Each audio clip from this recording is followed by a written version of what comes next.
오늘 여러분들과 나누고 싶은 말씀은 은혜의 삶으로 신앙생활을 은혜에서 어떻게 하는가 하는 말씀입니다. 이 은혜라고 하는 말이 저희 청소년들 같이 예배 드릴 때나 또는 이 말씀들 통역을 하게 되면 애들이 통역을 어떻게 하냐면 은혜 그러면 독일어로 그나데라고 통역하는 게 아니라 은혜라고 통역을 합니다. 왜냐하면 이게 통역이 안 됩니다. 번역이 안 돼요. 우리가 은혜의 삶이다, 신앙의 삶을 은혜의 삶이다 했을 때 이게 그냥 독일어의 그나데라는 단어로 통역이 되지 않습니다. 더 포괄적이고 더 깊기 때문에 그렇습니다. 자, 신앙생활을 은혜 가운데서 한다, 은혜의 삶으로 한다. 또 반대로 하게 되면 그죠? 은혜가 떨어졌다, 은혜에서 멀어졌다 그런 말씀을 합니다. 뭐 신앙생활이 나태해지거나 시험 든다 이런 것들을 은혜가 떨어졌다 이야기하죠. 성경에 있는 말씀을 보면은 은혜가 떨어지지 않도록 은혜에서 떨어지지 않도록 우리의 신앙을 굳게 해야 한다는 말씀이 여러 군데 나옵니다. 하나님의 은혜 안에 사는 자는 끝까지 견디는 사람이다. 하나님의 은혜의 사람들은 세상에 아무리 유혹을 하고 환난 풍토가 몰라쳐도 주신 은혜 안에 굳게 선다. 그런 은혜의 말씀들이 많이 나옵니다. 마태복음 24장 13절에 주님께서 말씀하시기를 끝까지 견디는 자는 구원을 얻으리라. 또 마가복음 13장 13절에는 너희가 내 이름을 인하여 모든 사람에게 미움을 받을 것이나 나중까지 견디는 자는 구원을 얻으리라. 하나님의 은혜로 무장하고 거듭난 사람들은 믿음으로 잘 견디되어 있습니다. 그렇다고 해서 믿는다고 해서 그 사람들이 모두 다 뭐 잠시의 게으름과 나태함과 타락함이 전혀 없다는 것은 아닙니다. 은혜 안에 있는 성도들도 잠시 타락할 수도 있고 게을러질 수도 있고 시험에 들 수도 있습니다. 그러나 끝까지 견뎌내어서 베드로후서 3장 17절 말씀을 따라 그러므로 사랑하는 자들아 너희가 이것을 미리 알았은즉 무법한 자들의 미혹에 이끌려 너희 굳은데서 떨어질까 삼가하라. 늘 은혜에서 떨어질까 조심하고 삼가하라고 하는 것입니다. 신앙생활하는 데 있어서 아주 소중한 부분이 무엇인가 하면 이 은혜 안에 있는 삶을 살 수 있도록 해야 된다고 하는 것입니다. 은혜 안에 있는 삶이 어떤 것인가 하면 첫째는 은혜 안에서 살아가는 사람들은 자기의 죄가 무엇인지 알고 자기가 무엇이 약한지 압니다. 은혜 안에 있지 않은 사람들은 자기의 죄를 모르기 때문에 자기의 죄를 회개하지 않습니다. 대표적인 성경의 얘기가 다윗의 이야기입니다. 다윗은 위대한 왕이었습니다. 은혜 안에 살던 사람이었습니다. 그러나 그가 시험에 들었을 때 자기의 죄가 무엇인지를 모릅니다. 자기 부하의 우리아의 아내 바세바와 간통을 하고 나중에는 그 남편 우리아까지 죽게 만들었습니다. 그리고도 전혀 자기의 죄에 대한 그런 자각이 없습니다. 이런 상태가 은혜에서 떨어져 나가 있는 그런 상태입니다. 히브리서 3장 12절의 말씀을 보면 형제들아 너희가 삼가 혹 너희 중에 누가 믿지 아니하는 욕심을 품고 살아계신 하나님께서 떨어질까 염려하라 그랬습니다. 그래서 이 사람들은 자기가 무슨 일을 하고 있는지 모릅니다. 그러니까 그럼에도 불구하고 하나님께서 다윗을 사랑하셔서 나단 선지자를 보냈습니다. 선지자가 짧은 이야기를 들려줬습니다. 내 성에 두 사람이 살았는데 한 사람은 아주 부자이고 한 사람은 한에서 가진 거라고는 어린 암양 하나밖에 없는데 자기가 먹던 거를 먹이고 자기와 같이 자면서 그렇게 암양을 소중하게 키웠다는 거예요. 근데 좀 더 크면은 이게 이제 점점 불어나겠죠. 그런 소망을 갖고 키우고 있는데 그 부자 집에 손님이 와 있는데 손님이 오니까 양을 하나 잡아야 되겠는데 그 많은 양 중에 짙게 아까워서 그 양 하나밖에 없는 그 사람 양을 잡아다가 뺏어다가 죽여서 해먹었다는 거예요. 그러니까 다시 듣고 있다. 그런 쳐죽일 놈이 있나? 그런 사용을 시켜서 마땅하다. 그때 선지자가 얘기했습니다. 그것이 바로 당신입니다. 번개불에 맞은 것처럼 다윗이 깨달았으면 지가 한 짓이 무엇인가. 다윗이 더 다른 여자를 원했다면 하나님께서 얼마든지 주실 수 있었는데 왜 하필이면 하나밖에 없는 우리의 아내를 갖다가 그 남편을 죽여가면서 뺏었느냐고 하는 것입니다. 여러분, 자기의 죄를 보지 않고 회개하지 않으면 남의 죄만 크게 보입니다. 자기 죄를 회개하지 않는 다윗은요, 그 양을 뺏었다는 부자의 죄는 잘 봐요. 그런 초죽일 놈이 있나? 사형을 시켜야 된다는 거예요. 자기 걸 볼 줄 알아야 됩니다. 이건 자기 성찰이라고 하는데, 신앙생활에서 은혜 안에 사는 사람들은 자기를 잘 성찰할 줄 아는 사람이어야 됩니다. 내가 어떤 사람입니까? 분명히 죄인입니다. 다 지옥에 떨어진 죄인인데 하나님이 사랑하셔서 구해주시고 예수 그리스도를 알게 하셔서 구원받은 사람들입니다. 또 내가 누굽니까? 실수합니다. 나는 그렇게 잘 원하지 않았는데도 불구하고 다른 사람에게 상처 줄 때도 있고 다른 사람의 마음을 상하게 할 때도 있고 실패할 때도 있고 그래요. 그걸 하나님께서 다 감싸주시고 마음들을 만져주시고 그래서 지금 살아가고 있는 거거든요. 하다못해 여러분들이 가장 왕자인 줄 알고 공주인 줄 알고 착각해서 결혼한 남편과 아내도 항상 그런 갈등과 아픔이 있는데도 불구하고 그 마음을 다스리시고 하나님께서 우리를 사랑하신 그 사랑이 무엇인가 깨닫게 하셔서 가정을 늘 복되게 인도해주신 분이 그분입니다. 그분이 만져주신다고 하는 거예요. 내가 누굽니까? 내가 할 수 있는 일이 아니거든요. 자기의 죄와 자기의 부족함과 나약함을 깨닫는 것, 그것을 알고 회개하고 감사하는 그 마음, 그래야지만 복된 삶을 살 수 있고 은혜 안에 있는 삶을 살 수 있습니다. 그러니까 회개하지 않는 그런 오기라든가 그런 어거지 같은 심정들은 버려야 됩니다. 히브리서 3장 10절에 이렇게 했습니다. 형제들아 너희가 삼가 혹 너희 중에 누가 믿지 아니하는 악심을 품고 살아계신 하나님에게 떨어질까 염려할 것이요. 하나님께서 멀어진다고 하는 것입니다. 회개하지 않고 자기의 완악한 심정을 가지고 계속 밀어붙이면 하나님으로부터 멀어진다. 무슨 말씀인지 알겠죠? 그런 심정으로 살면 우리의 심령은 점점 어두워지게 되어 있습니다.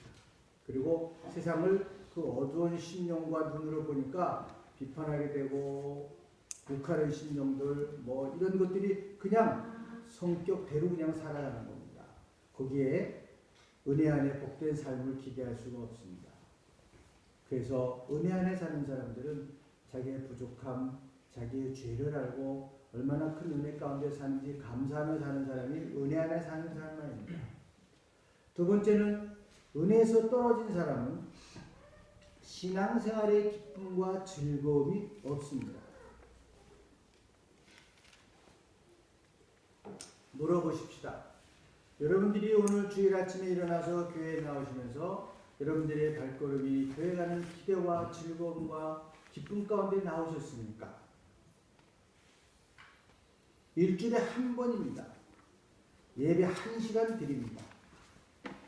이 시간이 참 소중해서 거기에 나간다고 하는 소중한 그 모임에 나간다고 하는 기쁨과 즐거움과 기대가 있었느냐 하는 것입니다. 은혜 안에 사는 사람들은 이 시간이 얼마나 소중한 시간인지 알기 때문에 느끼기 때문에 교회에 다니게 되었다는 기쁨이 있습니다. 그런데 그 은혜 안에 있지 못하면 교회 나가는 일이 나가야 되는 의무가 되고 그리고 피곤합니다. 신앙생활이 피곤한 거예요.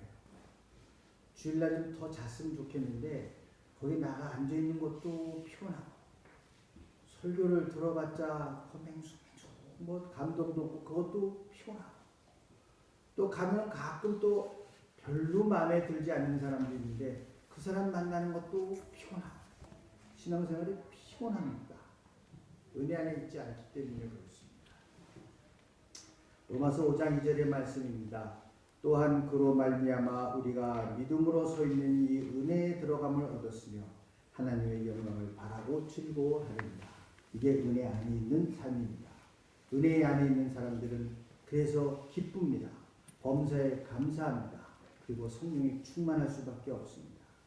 은혜에서 떨어진 사람들은 이런 거에 대해서 카인의 아는 바가 없습니다. 도대체 왜 교회 가서 가슴이 뛰는지, 왜 찬송할 때 울컥하는지, 왜 성경의 말씀을 들을 때 가슴이 울리는지 이해할 수가 없습니다. 만약 여러분들이 찬양할 때, 말씀을 들을 때, 성경을 읽을 때, 기도할 때 여러분의 가슴을 울리는 부분이 없다고 한다면 여러분들은 사기꾼입니다. 가짜예요. 하다못해 대중가요를 부르는 사람들도 오랜 가요생활을 한 사람들이 하는 얘기입니다. 어떤 대중가요 다 똑같은 얘기고 사랑 얘기고 다 그렇고 그런 얘기 같은데 그 노래를 하는 데서 어느 가사 한 부분에서 내가 울컥하는 부분이 없었다고 한다면 너는 가짜라는 겁니다. 가수들조차도 그렇게 얘기합니다. 내가 지금 부르고 있는 노래에 대해서 어느 가사 한 부분이라도 다 1절 2절을 다 부르는 동안 어느 가사 한 부분이라도 내 가슴에 울컥하는 부분이 없이 노래를 부른다면 너는 가짜라는 거예요. 하다못해 세상의 노래를 가요를 부르는데도 어느 한 군데 내 가슴을 울린다고 하는데 찬양을 하는데 찬송가 4절을 부르는 동안 어느 한 군데도 내 가슴이 뭉클하는 것이 없고 설교 말씀을 듣는데도 어느 한순간 가슴에 뭉클하는 것이 없고 기도하는데 어느 순간 울컥하는 것이 없다고 한다면 가짜라고 하는 겁니다. 은혜가 없다고 하는 것입니다. 여러분 스스로 이건 돌아보십시오. 내가 신앙생활을 어떻게 해왔는가? 하다못해 세상 노래를 부르는 사람들도 그 노래를 듣고 눈물을 흘리고 좋아해요. 감동을 받습니다. 근데 이 찬양이 어떻게 쓰여졌고 찬송가가 어떻게 쓰여진 찬송가들이고 이게 어떤 말씀들인데 하나도 감동이 없다. 이거 정상 아닙니다. 뭐 예배가 감동 있는 예배가 되야 된다. 두 가지 길이 있어요. 하나는 여러분이 감동 있는 예배가 되기 위해서 복음성가를 하고 찬양을 하고 좋은 음향기를 갖다 놓고 빵빵 때리면요 은혜 받아요. 저희들이 젊은 사람들을 목회할 때 그렇게 합니다. 이제 2월달이면 코스타가 있는데 코스타 수영에 가면은 엄청난 자본을 들여서 음향장치를 마련해요. 그리고 좋은 밴드들이 해서 성악한 사람까지 나와서 다 찬양하면요 다 은혜 받아요. 800명 900명 애들이 벙벙 뛰면서 찬양해요. 문제는 뭐냐? 그 다음날 어젯밤에 열심히 찬양했는데 그 다음날 일어나 보니까 달라진 게 하나도 없어. 그 밤의 기억은 있는데 그때 분명히 내가 감동을 했는데 지금 내가 아무것도 달라질 게 없는 거예요. 이게 답답한 거예요. 저희들도 그것을 터치하고 인도해 주면서 굉장히 고민을 많이 합니다. 얘들이 받은 감동을 어떻게 생활로 연결할 수 있을까? 목사님들이 모여서 많이 연구도 하고 공부를 해요. 두 번째 감동은요. 저희 교회와 같이 그대로 전통적인 예전 속에서 할렐루야 찬양이 있고 아그노스 데이가 있고 거기에 또 글로리아 빠뜨리가 있고 그러면서 전통적으로 하나님을 향해서 했던 그런 찬양들을 하면서 거기서 잔잔한 감동이 오는 거예요. 예배만 잘 드려도 신앙생활 잘할 수 있다는 게 그겁니다. 근데 어느 한 군데도 예배를 드리는 동안 나는 도대체가 피곤하다. 감동이 없다. 여러분 신앙이 지금 잠들었거나 병든 겁니다. 깨우셔야 됩니다. 붙드시고 놓고 기도하셔야 됩니다. 은혜에서 멀어진 사람은 신앙의 기쁨과 즐거움이 없습니다. 예배의 기쁨과 즐거움이 없습니다. 죄송한 말씀 제 말씀드려 죄송하지만 저는 이 설교 말씀을 갖고 여기 빨간 뒷가에 닫혀져 있어요. 몇 번을 봅니다. 이 말을 이렇게 저는 얼마나 내가 감동이 없는 설교는 할 수가 없어요. 너무 힘들어. 그거는 가짜로 하려고 그러면 얼마나 힘들어야지. 이 말을 같이 나가요. 아마 느껴지실 거예요. 목회자가 자기가 감동이 있어서 준비한 설교는 그냥 읽어도 감동이 있게 돼 있는 거예요. 서로 마음과 마음이 통하는 거거든요. 그러나 은혜에서 떨어진 사람은 왜 이렇게 교회 나오는지도 모르고 그 하루가 지겹습니다. 끝나고 집에 가면 하루 끝났다 그렇게 생각합니다. 주일날 하루 끝났다는 건 목사님만 하는 거예요. 파이어 아번트. 오늘 제가 중일이라는 날이거든요. 메인데이라고 해요. 그러다 보니까 무슨 생각하는지 아십니까? 여러분 양해해 주시기 바랍니다. 좋은 얘기는 아닌데 그렇게 신앙생활하는 교회에 나왔다 가면서 뭐라고 그러세요? 예배당에 나와주는 것만으로 다인 줄 알아라. 이렇게 생각합니다. 앉아있어 주는 것만 다인 줄 알아라. 이렇게 생각합니다. 이 피곤한 종교생활이 언제 끝날 겁니까? 내가 청소년들한테 얘기했는데요. 우리 청소년들이 이번에 새로 입학을 했습니다. 앞으로 청소년부 활동을 할 텐데 청소년부를 졸업할 때까지 예배의 감격을 제가 찾지 못하면 절반 이상 청소년들 다 떨어져 나갑니다. 지금은 부모님이 깨워서 밥 먹여서 차에 태우니까 가지만 자기가 혼자 왔다 갔다 할 때는 교회 안 나옵니다. 이게 저희들 경험입니다. 저희 한 20, 30년 전에 청소년들을 교육할 때는 1년에 4번을 수양해야 하는데 120명에서 150명까지 청소년들을 데리고 수양을 했습니다. 원래 한 110명, 120명밖에 안 되는데 이 부모님들이 와갖고 청소년들이 아니라 동생들을 놓고 가요. 그리고 둘이 여행 가거든. 그 바람에 이제 애들이 많아져요.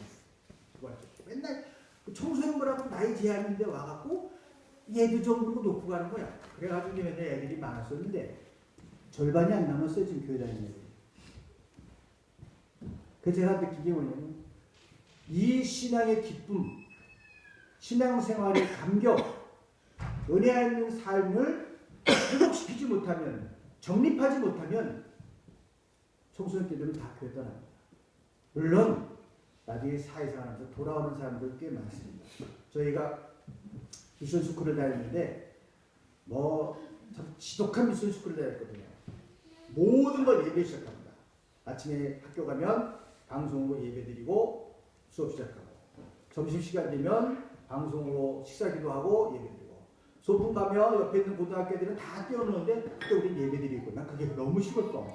옆에서 뛰고 놀고 있는데 우리는 그냥 그 소풍 가서 얼마나 좋아요. 1시간 반을 예배를 드리는 거야. 아주 미치겠더라고. 그런데 잘했어요. 그럼 그거에 반항심 때문에 교회를 떠난 애들도 다 있는데 그 중에 절반 이상이 돌아와요. 나중에 사회 나가서 실패하고 아프고 뭐 눈이 안 보이기 시작해갖고 서원기도 해갖고 하나님 보이게 해주시면 일생 내가 하나님께 헌신하겠습니다. 그래갖고 나중에 목사 된 친구도 있고 해서 나중에 돌아오긴 하는 꽤 많은데 여하튼 청소년부가 끝날 때 떠나는 애들이 절반 이상입니다. 왜? 이 감격을 몰라요. 신앙생활의 기쁨을 모릅니다. 어느 한 군데도 내 마음을 울리는 데가 없어요. 그러면 떠나요. 여러분, 은혜가 떨어지면 은혜를 떠난 사람들은 신앙생활에 기쁨과 즐거움이 없습니다.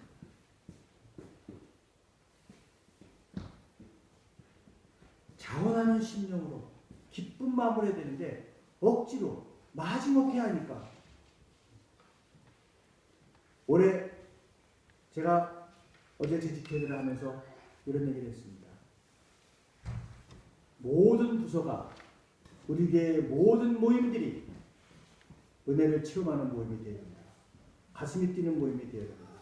올해 야레스 로중이 내가 믿습니다. 내 믿음이 없는 것을 도와주셔서 그랬어요. 다 믿죠. 교회들 다니고. 근데 그런 감격이 없는 거예요. 그걸 도와달라고.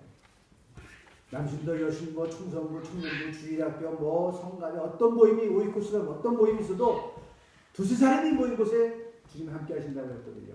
거기서 하나님의 권능으로 임하신 것을 우리가 보아야 되고 거기서 기쁨이 있고 기대가 있고 즐거움이 있어야 됩니다. 저는 이 독일에서 목회를 했기 때문에 정말 별의별 일을 다 당했어요. 성가대가 한 명도 없을 때도 있었어요. 2명이 성가대에 있습니다. 즐거움으로 불렀고 울면서 들었어요. 이야, 고맙다. 2명이 성가대할 때 우리 둘이 성가대 할 수 있는 게 감사해서 불렀습니다. 뭐가 부족해요. 나중에 청소부 고등부들이 들어갔어요. 걔들이 한글말 발음을 배우면서 성공을 했어요. 걔들이 지금 다 40대가 되었고 그래도 잘 나가요. 신앙생활은요, 눈에 보이는 것 갖고 하는 게 아니에요. 보이지 않는 것의 실상, 이것이 희망이고 신앙입니다. 그런데 자꾸 사람들은 눈에 보이는 것, 내 눈앞에 있는 작은 것들, 여기에 자꾸 미혹이 돼요. 사랑하는 여러분, 주님의 일하시는 손길을 보시기 바랍니다. 주님은 맹물을 포도주로 만드시는 분이에요. 두세 사람이 모여도 어마어마한 역사를 일으킬 수 있는 분이 주님입니다. 우리의 힘으로 한다고 한다면 두세 사람이 모여서 무슨 일을 할 수 있겠어요? 신앙은요, 사람이 70년을 사는데 70년 살면서 영혼을 이야기하는 게 신앙입니다. 내 인생 70을 걸고 영혼을 소망하는 게 신앙이에요. 그런데 이것을 자꾸 눈에 보이는 것만 가지고서 안 됩니다, 된다, 부족하다 했는데 죄송한 말씀이지만 정말만 모르시는 겁니다. 신앙생활은요, 보이지 않는 것의 실상이에요. 은혜 가운데 있는 삶이라고 하는 것은 이것을 볼 수 있는 사람이라고 하는 것입니다. 그러니까 눈에 보이는 것 때문에 억지로 하고 마지못해 하고 그런 모습이 돼서는 안 된다는 것이죠. 그래서 다윗이 시편 51편에 이렇게 얘기합니다. 주의 구원의 즐거움을 내게 회복시키시고 자원하는 심령을 주사 나를 붙드소서. 자기 심령을 뭐라고 얘기했는가면요, 이렇게 심령이 여름 가뭄에 논바닥 갈라지는 것 같이 갈라졌습니다. 이걸 볼 줄 알고 볼 줄 알지 아는 게 은혜받은 사람의 눈이에요. 내 심령이 가문들은 논바닥처럼 갈라져 있구나. 주여 여기에 성령의 비를 내려주셔서 시편 51편에 다윗이 간절히 드렸던 기도예요. 그래서 그 구멍구멍마다 성령의 물이 가득 찰 때 벌써 아름다운 것들이 꽃피울 수 있는 것입니다. 그래서 시편 32편에 다윗은 그렇게 고백합니다. 30편 5절에 내가 이르기를 내 허물을 여호와께 자복하리라 하고 주께 내 죄를 아뢰고 내 죄악을 숨기지 아니하였더니 주께서 내 죄악을 사하셨나이다. 이렇게 죄악을 사하시고 채워주시는 것입니다. 세 번째로 은혜에서 떨어진 사람들의 문제는 뭐냐? 하나님을 원망하고 성도들을 비난합니다. 이것을 히브리서는 쓴뿌리다라고 표현을 했습니다. 하나님의 은혜에 이르지 못한 자가 있을까 두려워하라 그랬거든요. 왜? 쓴뿌리가 나서 괴롭게 한다고 하는 것입니다. 쓴뿌리가 나면 자기만 힘든 게 아니라 주위 사람들을 어렵게 만든다 하는 것입니다. 비난하게 됩니다. 그 얘기 뭐냐면요, 그 쓴뿌리가 나고 되면은 좋은 눈으로 바라보지를 못해요. 무엇 때문에 하는 이 탓하는 마음이 자꾸 생겨요. 누구 때문에, 무엇 때문에, 자꾸 때문에가 생깁니다. 그렇게 보기 시작하면 공동체에서 은혜받는 신앙생활하기는 정말 어렵습니다. 자꾸 비난하게 되고, 여러분 건전한 크리틱이라고 해서 항상 필요한 거예요. 근데 독일에서 배운 게 뭐냐면 이 건강한 크리틱입니다. 건강한 크리틱이 없으면 공동체가 발전하지 않아요. 저는 재직해야 돼도 할 말을 했으면 좋겠어요. 하자고요. 기다려요. 얘기하라고. 그럼 이제 얘기를 하시더라고요. 그래야 발전합니다. 한국은 뭐가 문제냐면요, 가장 큰 게 뭐냐면 이 건전한 크리틱을 아주 사전에 막아버린다는 거예요. 문화 자체가 이상해요. 요즘은 어떻게 모르겠습니다. 예전에 있잖아요, 학술 발표해야 하잖아요. 이건 학문이에요. 크리틱을 해요. 질문하고 막 그거에서 크리틱을 막 하면요, 끝나고 나서 뭐라고 그러는지 아세요? 걔 나하고 무슨 감정이 있어 그래요. 감정하고 크리틱하고 무슨 상관이 있어요. 학문을 갖고 크리틱을 하는데도 걔 나하고 무슨 감정이 있어 그러거든요. 독일에서는요, 제가 독일교회 회의 많이 하지만 그런 거 아주 건강하게 크리틱하고 아주 건강하게 받아들입니다. 그래? 말도 안 되는 얘기해도 다 같이 생각해 보자고 그래요. 그럼 10명이 9명이 그럼 말이 안 된다 그러면 안 되는 거야. 하지만 말을 못하게 하진 않아요. 건강한 크리틱은 중요한데 건강한 게 아니라 모든 걸 다 비난하는 거야. 뭐 때문에 안 되고 누구 때문에 안 되고 뭐 때문에 안 되고 그러면 이건 발전이 아니라 쓴뿌리가 되는 겁니다. 그래서 교회에서 말이 많아지고 불평과 원망의 소리만 커지고 작은 일도 용서하지 않습니다. 톨러란스가 없어져요. 여러분 크리틱한다고 해서 톨러란스가 없어지는 게 아니에요. 크리틱과 톨러란스는 전혀 다른 얘기입니다. 건강하게 크리틱할 수 있는 거거든요. 그래야 공동체가 발전을 하는데 은혜에서 떨어진 사람은 자기가 쓴뿌리가 돼서 교회를 괴롭히고 성도를 괴롭힙니다. 아주 어렵게 만들어요. 이게 은혜에서 떨어진 모습입니다. 이 은혜에서 떨어지지 않도록 스스로 깨어 있어야 됩니다. 이게 지금 내가 건강한 건지 아니면 나의 불편함을 다른 사람에게 투영해서 지금 불평하고 불만하고 원망하는 건지 이걸 잘 분별할 수 있어야 된다고 하는 겁니다. 그래야 공동체가 건강하게 발전할 수가 있습니다. 네 번째 마지막으로 은혜에서 떨어진 사람은 하나님께 속한 것을 이 거룩한 것을 소홀히 여깁니다. 거룩한 게 뭡니까? 하일리게 시리프트, 홀리 바이블, 성경 거룩한 겁니다. 성도 거룩한 겁니다. 성전 거룩한 겁니다. 성부 거룩한 겁니다. 성수주의 성인 거룩한 겁니다. 근데 이걸 우습게 여기는 거예요. 거룩한 걸 우습게 여겨요. 하나님께서 거룩하지 하신 거거든요. 베른탑, 주님이 부활하신 날 주일이에요. 그걸 우리는 이렇게 살게 된 게 주님의 부활 때문에 다시 산 거거든요. 늘 그날 저희들이 모여서 1시간 예배를 드립니다. 거룩한 날이에요. 근데 은혜에서 떨어지면 이걸 소홀히 여깁니다. 세속적인 일들은 열심히 하지만 교회 일은 눈 밖에 있습니다. 돈을 주고 세상 공부는 하지만 교회에서 가르치는 성경 공부는 관심이 없습니다. 공짜니까 그런가 봐. 성경 공부 입장료를 받아야 되겠어. 그럼 좀 비싸질 것 같아요.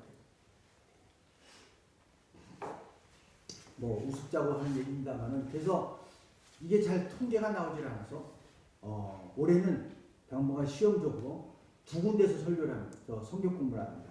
화요일 저녁에도 성경 공부를 하고 토요일 아침에도 성경 공부를 합니다. 같은 거 갖고 하니까 두 대 다 나오실 필요는 없어요. 둘 중에 하나만 나오시면 됩니다. 그래서 어느 쪽으로 나오는 것이 우리가 가장 보편적으로 많이 나올 수 있는 걸 테스트를 해보려고요. 그래서 제가 화요일 저녁도 내려오고 토요일 아침에도 내려옵니다. 그만큼 소중한 겁니다. 하나님의 말씀을 같이 배우고 같이 공부한다는 건 소중하거든요. 노래방에서는 큰 소리로 노래를 부르는데 찬송만 부르면 목이 목소리야. 그러는 동, 하는 동 그냥 노래방 가면 뭐 95점, 98점 해가면서 부르는데 찬송가는 이건 뭐 30점, 40점도 안 돼. 거룩한 것을 거룩하게 볼 수 있어야 됩니다. 물론 찬송가 같은 것은 좀 얘기는 달라요. 쿨투어 배드민턴이기 때문에 문화하고 관계이기 때문에 젊은 사람들한테 지금 찬송가를 은혜에 갖고 부르기 사실 어려운 부분들이죠. 그러나 그 찬송가의 역사와 가사들을 보면 가슴이 거룩한 부분이 참 많거든요. 근데 그런 부분들이 거룩하게 여기고 소중하게 여겨야 한다는 것입니다. 오늘 히브리서 기자는 에서를 예를 들어서 말씀을 했습니다. 에서의 장자권 얼마나 소중한 겁니까? 근데 눈앞에 있는 그 배고프다고 팥죽 하나 팔아먹었거든요. 소중한 것을 소중하게 여겨야 된다고 하는 것입니다. 여러분에게 소중한 게 뭡니까?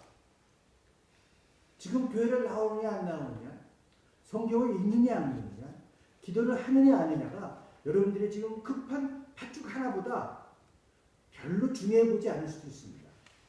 그러나 여러분들이 살아가시면서 내가 끝까지 지키면서 인내하며 지켰던 기도의 시간, 힘들어 내가 꼭 지켰던 성경을 읽는 시간, 그래도 내가 바빠도 나갔던 그 성경을 배웠던 시간, 이 시간이 쌓이면 이게 참 소중하였다는 걸 나중에야 깨닫게 됩니다.